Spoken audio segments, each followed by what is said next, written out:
Приветствую вас на канале НЛО. Меня зовут Стрэндж, и я верю, что люди должны знать правду. Тема сегодняшнего видео станет интересный и довольно необычный случай. Дело в том, что буквально пару дней назад на мое имя привезли коробку с пиццей, которую, правда, я не заказывал. И все бы ничего, если бы не записка, написанная от руки внутри коробки. Она гласила: «Нет времени звонить, просто посмотри. Уверен, тебе понравится». Помимо записки, ну и конечно же пицца Маргариты, там лежала флешка. Она была в виде трехглазого игрушечного пришельца из мультфильма «История игрушек». Коробку я решил оставить на кухне и вернуться к ней позже. Все же, та история с погибшим отрядом пока не выветрилась у меня из головы. Особенно те кадры со съеденными внутренностями. Аж мурашки по коже пробегают, когда я вспоминаю. Зайдя к себе в комнату, я вставил флешку в компьютер. Внутри было 3 файла. Видеозапись, некий отчет к записи с видеорегистратора 1H1 и файлик блокнота. Он назывался «Прочти меня». Я решил начать с последнего, и вот что там было написано. Извини, что без предупреждения, Стрэндж. Помнится, ты просил меня отправлять тебе интересные записи с видеорегистраторов. Заранее тебя расстрою, в этот раз не сквиллинги, но то, что ты увидишь. В общем, думаю, тебе понравится. Запасайся вкусом и наслаждайся. Сначала я подумал, что это какая-то шутка от моего друга, но по итогу решил ему довериться. Помнится, я сходил на кухню, заварил себе чай с лимонной цедрой, взял коробку с пиццей и пошел просматривать остальные файлы. Как и в прошлый раз, в моем распоряжении оказалась запись видеорегистратора машины, а также отчет с заметками специалистов из АНБ. Забегая чуть вперед, хочу сказать следующее. И я, и вы увидим старого нашего знакомого. И хотя лично я с ним никогда не встречался, новые футажи данного персонажа могут оказаться полезными всем нам. В отчете к видеозаписи говорится следующее. Джеймс Фаррелл, 38 лет, разведен, детей нет, работает в такси по системе мобильного приложения Lyft. Стал очевидцем интересного события, о чем незамедлительно доложил в ближайшем полицейском участке. В одной из своих ночных смен ему попался, как он сам выразился, довольно необычный пассажир. И когда Джеймс довез его до пункта назначения, то стал свидетелем приземления настоящей летающей тарелки. Видеозапись всего произошедшего уже обработана и готова к просмотру. С уважением, Роберт С., руководитель аналитического отдела АНБ. Именно эту историю я и хочу поведать вам сегодня, дорогие зрители и подписчики моего канала. Желаю вам приятного просмотра. Через 200 метров поверните налево. Прозвучал женский механический голос навигатора. Да-да, милая, я знаю. О, а вот и мой пассажир, гляньте-ка, как выродился. Ну что ж, надеюсь, мне оставят чаевые, сказал водитель машины. В объективе камеры мы можем наблюдать вывеску «Пивная Уэрла», а по правую сторону от машины стоял человек, видимо тот самый пассажир, которого Джеймс как раз таки и подвозил. Мужчина был худощавым и с черной бородой. На его лицо были надеты солнцезащитные очки. Половину лица украшал некий шрам. С записи его возраст установить было трудно, но предварительно ему где-то около 40 лет плюс-минус. Послышался звук открывания двери, а затем хлопок и голос водителя. Эй, мистер, попрошу не хлопать тут дверьми в моей машине. Прошу прощения, сэр. Все никак не могу привыкнуть к машинам. Ручки у них такие хрупкие, а двери такие легкие. Ну, знаете ли, выбирать не приходится. Меня, кстати, Джеймс звать. Джеймс Фаррелл, а вас как? Прошу простить меня, Джеймс, но я сегодня не настроен на раскрытие своего имени. Ну что ж, не буду настаивать. Вам, я так понял, нужно на фермерскую 9? Честно сказать, понятия не имею. Вот вы даете, мистер. Вы же сами указали в мобильном приложении пункт назначения, и при этом вы не знаете, куда вам ехать? Раз в этом самом приложении, как вы выразились, стоит адрес, то давайте ехать туда. Что же касается того, знаю я что-то или нет, знаю я многое, но чему-то все еще учусь. Машина тронулась с места и, показав поворотник, выехала на трассу. По хронометру видеорегистратора на момент начала движения времени было 17:30 вечера. «У вас интересный акцент, мистер», — заметил Джеймс. «Да, мне многие об этом говорят». Вы случаем не из Австралии? Нет. Может быть, вы из России? Говор у вас такой, ну, знаете, как бы жесткий, что ли? Нет, не оттуда. Я с более далекого края. Понятно. Но раз не хотите говорить, то не говорите. Хотя, если бы вы признали, что вы русский, я бы и слова вам не сказал. Если вам будет удобно таковым меня считать, то пожалуйста. Тон говорившего оставался спокойным и размеренным. Кажется, что эта болтовня ничуть не напрягала его. Ну, как скажете. Но мне все же любопытно, как вы разобрались с мобильным приложением? Я и не разбирался. Мне помог владелец бара, откуда вы меня забрали. Почему-то данная примитивность меня стопорит больше всего. Вроде ничего трудного с виду, а сложности нет, да и проскакивает. Не переживайте. Сейчас век технологий, не всем нам удается быть, так сказать, продвинутыми. Я вот сам очень долго учился управляться с приложением. Джеймс рассмеялся. Это, знаете, напомнило мне одну историю забавную. Хотите, расскажу? Дорога, видимо, не близкая у нас. Давайте я послушаю. В общем, как-то раз мне поступил заказ. Нужно было отвезти пожилую женщину от дома престарелых к ее родным. Ну вот, значит, забрал я этого божьего одуванчика. Мы едем, и она мне говорит: «Милок, а можно мне оплатить картой?» Тут я опешился, короче, офигел. И в ответ ей: «Как это картой? У вас же наличные в заказе стоят». «Ой, и правда, но у меня все же денежка на карте вся моя пенсия», — ответила тогда пожилая женщина. Тут меня черт дернул за пятку спросить и... Подождите, какой черт? Задал вопрос пассажир такси, возвращая Джеймса в реальность. Ну, это выражение такое. А вообще это такой как бы персонаж, который живет где-то глубоко-глубоко под землей и карает грешников. Вы верите в Бога, мистер? Совсем немного. Ну и я немного. А черт, он вроде бы есть. Ну, как минимум в это многие верят. Ну так вот, женщина по итогу мне поведала историю, что наше правительство уже как 5 лет не выплачивало ей пенсию. Произошло это в силу какой-то бюрократической ошибки. Сама же бабулица жила на ферме, огурцы, помидоры, кукуруза, ну короче, все было при ней. Да и без электричества она жила. И тут, значит, в один момент к ней пришли, нагрянули буквально ее дети и посмотрели, как она вообще живет и что с ней. Ну, каково же их было удивление, когда они увидели ее ветшалый дом, да еще и без электричества. Еще сильнее они удивились, узнав, что наше добропорядочное правительство не выплачивало ей пенсию. И что вы думаете?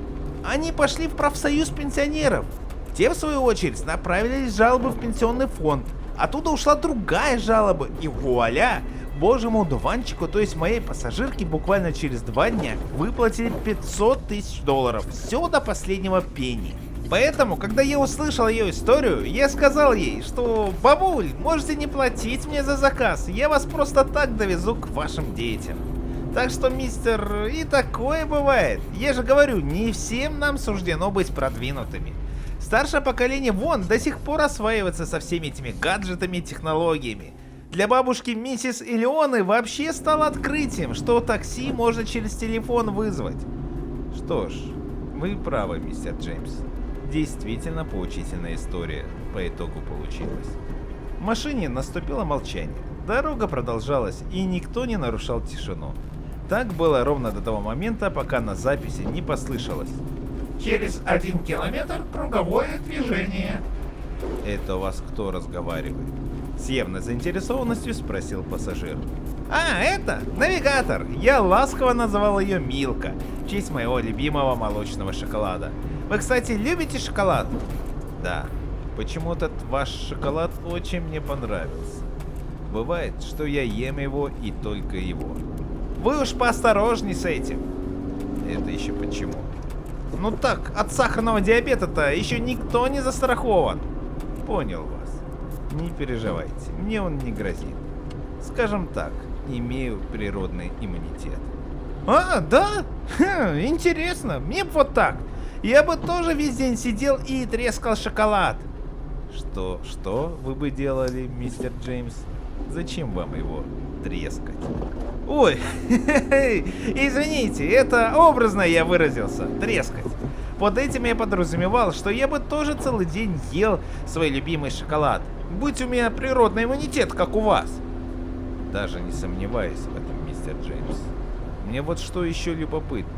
А правда, что у вас принято дарить шоколад женскому полу?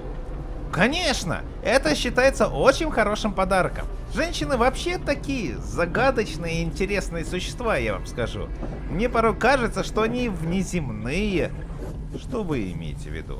Что они с другой планеты?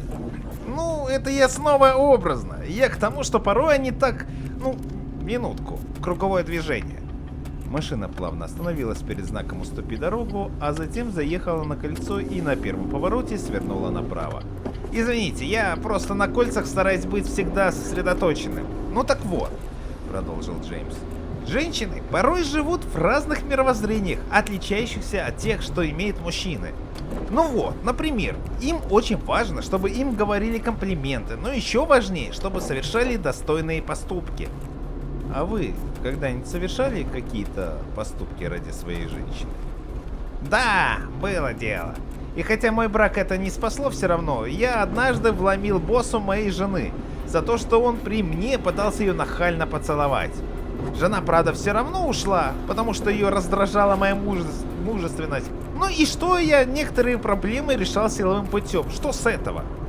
«Считаю, что она проявила к вам неуважение. У меня вот на родине, наоборот, считается, что силовой метод, он самый эффективный». «Так-то оно и может быть и так, мистер. Ну и разговаривать тоже нужно уметь. Кажется, Сяо Цзи, ну или как-то так его звали, говорил следующее. Слово – лучшее оружие». Какое интересное высказывание. Спасибо вам, мистер Джеймс. Благодаря вам я чувствую, что стою на правильном пути. «Это еще почему?» Как я вам сказал ранее, на моей родине силовой метод считается самым эффективным. Я же приверженец того, что есть и другие методы. Из-за этого я, конечно, всегда был изгоем у себя дома, пока не добился высокого положения в армии. «О, так вы офицер! Ха! Я, конечно, подозревал это, но чтоб вот так, в лоб, как круто, мистер!» «Благодарю, мистер Джеймс, но я больше сравним, пожалуй, с дипломатом. По крайней мере, насилие мне еще не приходилось применять кому бы то ни было». «И это похвально, уважаемый. Знаете, мне вообще очень нравится наша с вами беседа». «И мне с вами тоже. Это редкость, когда мне удается найти с кем-то, так сказать, общую волну». «Благодарю вас, уважаемый. Ну а вы?» «А что я?» «Вы делали какие-нибудь поступки ради женщин?» «Нет, пока не приходилось. Зато у меня есть знакомая, которая полюбила здесь, на земле человека. Поначалу, конечно, она хотела его убить за то, что тот нарушил ее личное пространство. Уж такая вот она воинственная леди. Но потом она почувствовала его эмоции и поняла, что пропала. Как это у вас любят здесь выражаться». «Как обычно. Ну, а в чем же поступок со стороны мужчины был?» «Пожалуй, в том, что он ее активно ищет. Она недавно спрашивала у меня совета, что же ей делать, а я не силен в делах любовных. Может быть, вы можете что-то подсказать, и я ей просто передам?» По-видимому, вопрос пассажира озадачил Джеймса Фару. Тишина затянулась на добрых 10 минут, а затем он наконец ответил. «Если он ей воистину дорог, а это вынужденная пауза, а я подозреваю, что это именно ее инициатива, ей уже опостылило, то, думаю, она может позволить мужчине сделать еще один шаг. И там уже будет видно, получится между ними что-то или нет». «Благодарю вас, мистер Джеймс. Так я ей и передам». «Обращайтесь, уважаемый, обращайтесь. У меня хоть у самого и не заладилось в браке, но опыт-то не пропьешь». «Учту ваше замечание. Скажите, пожалуйста, сколько нам еще ехать?» «Ух, я вас уже утомил болтовней?» «Ни в коем случае, мистер Джеймс. Просто день был долгий, и хочется оказаться в кривом... То есть я хотел сказать, в кривой кровати». «Почему в кривой-то?» «Как-то так с детства имею привычку спать на кровати, которая под большим наклоном». «Понимаю вас. Ну, касательно вашего вопроса, еще 3 минуты и мы приедем». Вас кто-то встретит? Просто я помню, что на той улице дома все заброшенные. Уже не знаю, когда их там снесут. Да, меня там встретят. Не волнуйтесь. Я уже сообщил о своем скором прибытии. Через 3 минуты машина подъехала к улице. И действительно, по правую ее сторону стояло несколько домов. Краска почти осыпалась, окна были заколочены деревянными брусьями, на вид довольно ветхими. По звукам было слышно, что пассажирская дверь открылась, а затем совсем легонько закрылась. Чуть погодя, открыли и водительскую дверь. По-видимому, Джеймс Фаррелл также вышел. Судя по тому, что весь дальнейший разговор было слышно, в машине были открыты окна.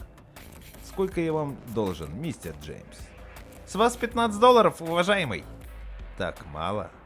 Ну, для вас может быть и мало, а для меня это шоколадка, полбака бензина и пакет молока в магазине. В целом не жалуюсь.